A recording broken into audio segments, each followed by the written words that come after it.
Hey, what's up, you guys? FilmFan0599 here again, and welcome back to the universe of the Blue Tubers. And today on the universe of the Blue Tubers, we're going to be reviewing Green Day's Kerplunk.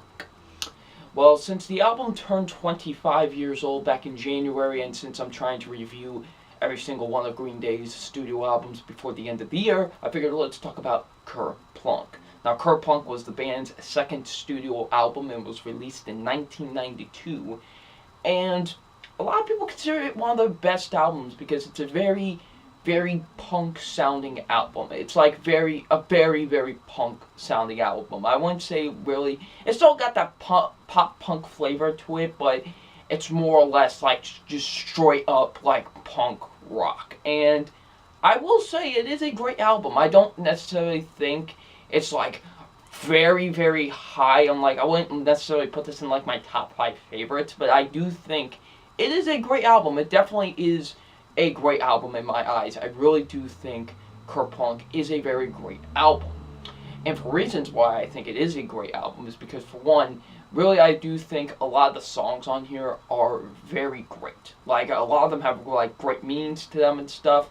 And, you know, the band themselves, like, I think Billy does a really great job with his vocals on this album. Still sounds a little bit nasally, but not as nasally as he did on 39 Smooth. You know, 39 Smooth, he sounded really nasally, even though I really liked that album. I will admit there were some times where his vocals weren't necessarily the best, because he did sound like really nasally. But here, he does still sound a little bit nasally, but not as much. But I do think he does a far better job on this one than he did on 39 Smooth. I think his vocals on here are really great, and his guitar work is fantastic as well. And Mike on the bass on this album, his bass lines on this album are fantastic. Like stuff like on, you know, 2,000 Light Years Away, or Private Alley, or you know, like Android, just his bass lines, No One Knows, which is personally my favorite bass line on this entire album. I'll talk more about the song in a little bit, but just all the bass lines that he does on this album are great. Welcome to Paradise, just, I think really the most impressive one on this album is indeed Mike, which is, for the most part, he really is for a lot of these albums, because the dude is just a beast on the bass. He really is. I mean, there is a reason why he is my favorite bass player of all time, because the dude knows how to play the bass like it's no one's business. And it definitely shows. This is one of those albums that really shows that. And Dre's drumming was really great on this album too. You know, I forgot who the name of the first drummer was, but, you know, he dropped out of the band after the first album, and they brought in Trey, and this was Trey's first time on a studio album for Green Day, and I think he did a really great job and really made a impact for himself. And his drumming was really good on here, you know, like Welcome to Paradise and stuff. And also he has his own song on the album, which is Dominated Love Slave. It's a funny song. I can't help but laugh every time I hear it. You know, I know it's a song, it's a goofy song, yes, it's a goofy song, absolutely, but you just can't help but laugh at it because of Trey's vocals and, like, how country sounds, like, I like feeling dirty, like, and just how he sounds and how the song just plays along. You just can't help but laugh at it. You really can't, and I think it just really works for that. So yeah, it was just great that he had his own song on the album. It was just flat out hilarious. Now, for the other songs on here, like, I love a lot of the songs on this album. Like, for example, 2,000 Light Years Away, with the one that starts off the album, is great, which this song, if you don't know what it's about Billy Joe writing it for his girlfriend, now his wife, Adrienne, who, you know, he lived in California and she lived in Minnesota, and obviously that's far away from each other, and it was about how he kind of missed her, like he just misses being with her because of how far away they are, and he wrote the song about her. And I think a lot of people can relate to this song, especially in nowadays where, you know, online dating is a thing, and, you know, you're in a long-distance relationship with someone, and I think a lot of people could relate to this song now, like, especially nowadays, like I said, in the days of where, you know, there's a such thing as online dating and meeting people from across the world, and, you know, always missing them because, you know, they're so far away from you. And I think a lot of people, like I said, could really relate to that song. No matter if you're a guy or a girl, you could relate to this song a lot because, you know, if you are in a long distance relationship, you could really relate to this song. It's just a fantastic song. Like I said, I love the bass line on here. Billy's vocals are really great. The lyrics are spectacular. Just everything about the song is really fantastic. And then, of course, you got Welcome to Paradise, which was, you know, this is the original version of Welcome to Paradise. It was re-recorded for Dookie. I still prefer the Dookie version just a little bit, but however, this one, like the version on Kerplunk, is still really great. Like his nasal, like Billy's nasally voice really works for it, and that song is about, you know, how you just, like, you know, you're not really happy, like the place that you're living in right now may not be the best, but at least it's way better than where you were before. And that's why I think the song is about, and I do think it is a great song. It definitely is one of Green Day's best and one of Green Day's most iconic, and this was the original version of it, and I really like it. Or stuff like Android, where it's about, you know, being homeless. Like, it's just a really great song about being homeless. Like, Billy goes, you know, in the song, when I get older, will I be begging for spare change, you know, on the streets, begging for spare change?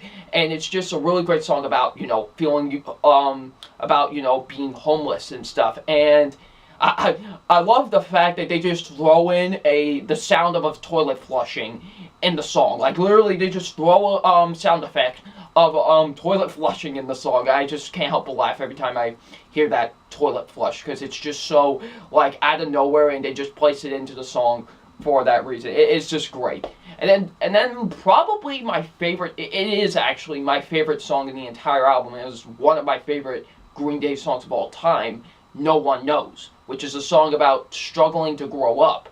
And it's very great. Like, I think Billy's very subtle vocals are great on it. Mike's bass line, when it starts off, when you hear that bass line in the beginning of the song and throughout the entirety of the song, it's just great. And it's one of my personal favorite bass lines from Mike, because just the way it sounds and the way it plays throughout with the song and stuff, and it's just great. Like, and it's a song that you can really relate to, just like with 2,000 Light Years Away. It's a song you can really relate to, because everyone's had that struggle of growing up, and you can definitely feel that in that song. And that's why I always have loved this song. I think it's a very, very, very, I mean very, very underrated Green Day song. It definitely is the one that I think often gets overlooked a lot, because it's just so fantastic. It really is. Like I said, the bass line is fantastic on it. The lyrics to it are so great, and the meaning about, you know, struggling to grow up is something that I think a lot of people could really relate to in this song. And so yeah, it's just a really great, like, those first 10 tracks are just, it's really great. Now, the only real issue I think I have with the album is that the quarter half, like 11 through 16, although it's not as, like, it's not bad or anything, I still like it, but it's nowhere near as great as, like, the first 10 tracks to it. Like, I love, like, the first 10 tracks of it. Like, it's just so great. But then when you get to the second half of it, from, like, 11 through 16, it's just like, yeah, I like it. Like, there's some songs I like on it, like the cover of The Who's My Generation. Like, that's a really good cover. I really like that song. Or, you know, who wrote Holden, I don't know how to say it, but that song as well, the 11th track. It's great. Like, there's still some really good songs, but songs like Words I Might Have Ate or Best Thing in Town are not really that good. I don't really like those songs. Like, it's just like, the fast-paced nature doesn't really work for the songs in my eyes. The lyrics are not even that great as well. And Billy just doesn't really sound that great on both of those songs. So yeah, just the second half of it isn't really as great. Like, it's still good. Like, I still like some of it. Like, Stranger Land is pretty good. Like, it's a pretty good song. But I will admit, like, the first 10 tracks of it are just fantastic. And then when you get to, like, 11 through 16, it's not the best, but it's not bad either. But like I said, there's still some good songs in there. Like, I think probably the best of the second half is the last track, My Generation, the Who cover. So yeah. But overall, I do think Kerplunk is definitely a great Green Day album. It's definitely something that I could go back and listen to a couple of times. I do think it is a great Green Day album. So yeah. So it's time for my official rating on Green Day's Kerplunk. And my official rating on Green Day's Kerplunk is a 4 out of 5. A good old solid 4 out of 5 for this album. It's a great album that I think has a lot of great songs that have some really great meanings to them. Mike's bass work on this is fantastic. Definitely some of the best he's done in his career. And like I said, the only real issue I have with the album is that kind of the second half of the album isn't nearly as great as the first half. But yeah, it's still a really solid album. It's definitely a Green Day album. I think you should listen to. It's definitely great. I really loved it. So yeah, it definitely gets a 4 out of 5. So if you've listened to Green Day's Kerplunk, what did you think about it? Leave in the comment section below. And I'm FilmFan0599, and we'll see you out later. Peace.